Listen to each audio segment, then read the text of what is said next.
This segment is on chipping. Understanding chipping is, first of all, understanding where we are on the golf course. We're a couple of steps off of the green.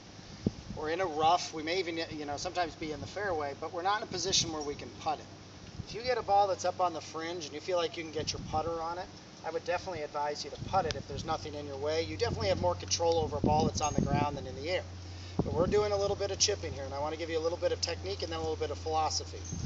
First thing is we know that the number one skill in golf that I want all of you to develop to be much happier players is I have my 2-ball drill again, and that we always want to be hitting left, remember that, left of the 2 golf balls or the imaginary line.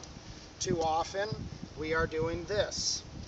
We're hitting to the right of that line, whether we're chipping, pitching, or hitting a 7-iron on the driving range. Okay, so even in chipping, we're still going to want to be hitting a little left of this line because we want the ball to go up. So in chipping, what we're doing is I've got my imaginary line. I've got the ball just inside of my right foot. I'm a right-handed player. I'm going to put about 60% of my weight on my left leg. With that, I'm going to put the handle of the club over my left leg. So you can see there's a lot of lean in the shaft right now. The grip is way in front. What I'm going to do now is as I bring it back, I'm not really breaking my wrists a whole lot. I don't need to. I've already set that angle right here. So as I go back, notice where I'm scuffing. I too want you to notice, folks, that I am not making a very big follow through. The problem that I see when I see a lot of scoopers when they're chipping, a lot of these people, is they have it in their brain that they're trying to make an equal amount going back and an equal amount coming through.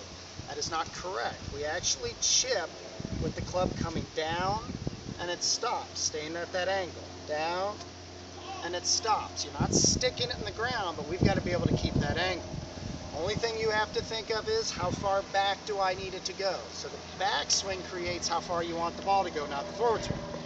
All right, so now as we start to look at our example here, you're going to see a white rod on the putting green. That white rod is about 2 to 3 steps onto the green. This is the philosophy and the theory that I teach and I believe in to make people the best chippers that you could possibly be. What we want to do is we want to become skillful and good at first being able to chip the ball in the air to that white stick, give or take. A foot short, a foot long is perfectly fine. What we don't want is something that lands just on the fringe. We don't want to have a golf ball that is flying way out into the green. That's not what we're trying to do here. So what we're going to do is we take the mechanics that we just learned, okay, hitting in front of the imaginary ball. We're going to set up, and I now have taken a sand wedge. What I'm going to do is I'm going to chip it on the green. That landed right out near the stick, and I just watched to see how far it rolls.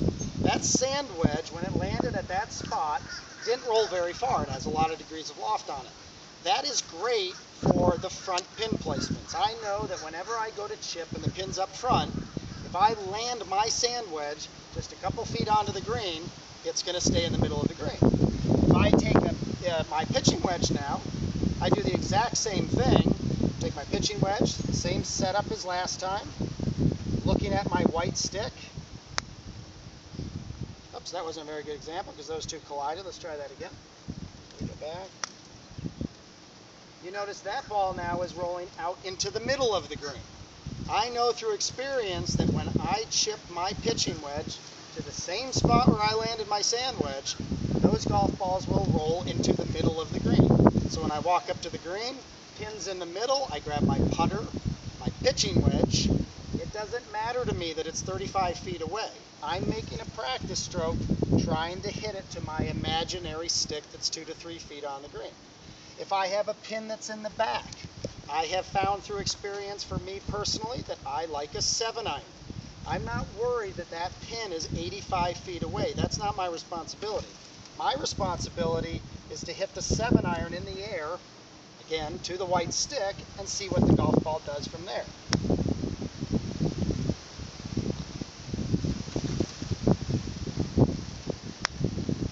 You can see the velocity that that has. I did not do that. Folks, keep in mind, when you play golf out on the golf course, you have one golf swing, you use different clubs to make the ball go different distances. When you chip, let's have one golf swing, one chipping swing, A to B, and use 3 different clubs to cover the green. It's a lot easier than chipping with one golf club. Can you use one golf club? I love my 9-iron to chip with. You most certainly can if you're good at it. Please don't let me change your mind.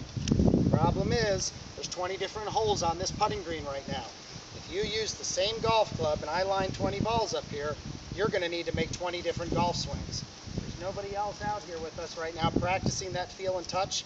So with all due respect, this is going to be a much more consistent way to do it. And by the way, the better chipper you become, the better putter you become. You're going to get your chips closer. It takes less putts to get them in the hole. You're going to be a happier player. Hope that helps.